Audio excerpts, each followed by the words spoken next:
Hi అండి. ఈ మధ్య కొన్ని తెలుగు స్టేట్స్లో న్యూస్ చూస్తూ ఉంటే అసలు విరక్తి పుడుతోంది మనుషుల పైన. నాకు ఊహ తెలిసినప్పటి నుండి అండి ఎవ్వరికి నేను రుణపడి లేను.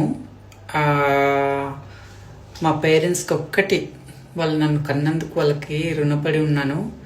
మనీ విషయంలో మాత్రం నాకు తెలిసినంత వరకు నేను ఎవ్వరితో ₹1 తీసుకోలేదు. నా కష్టంతోనే అండి, చిన్నప్పటి నుంచి నా కష్టంతోనే బ్రతికానమాట.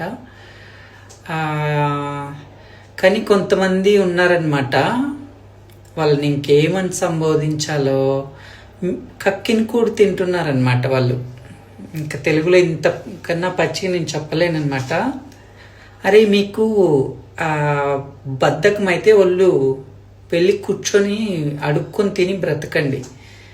ఎంతోమంది పేద ప్రజలు ఇచ్చినవి వాళ్ళ సెంటిమెంట్స్తో ఆడుకొని కథలు పడకండి. నాకు ఇంకా బూతులు వస్తున్నాయి, తిట్టలేకున్నా అంతే.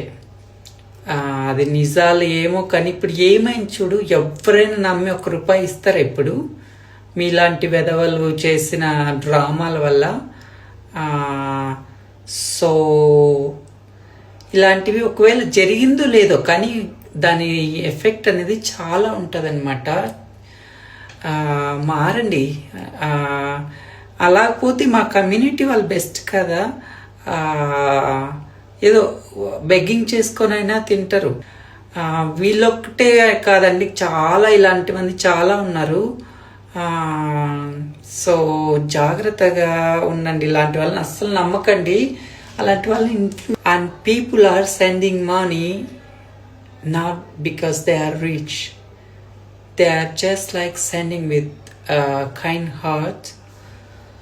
And because of your actions, do you think now people will send money if there is a real situation, real need? No. Something and go on back. If you can work, you have everything good. Don't act so smart. People will recognize it, okay? And yeah, why you people are calling them as influencers? So never care them, okay? So I really hate them. I don't know what can I say.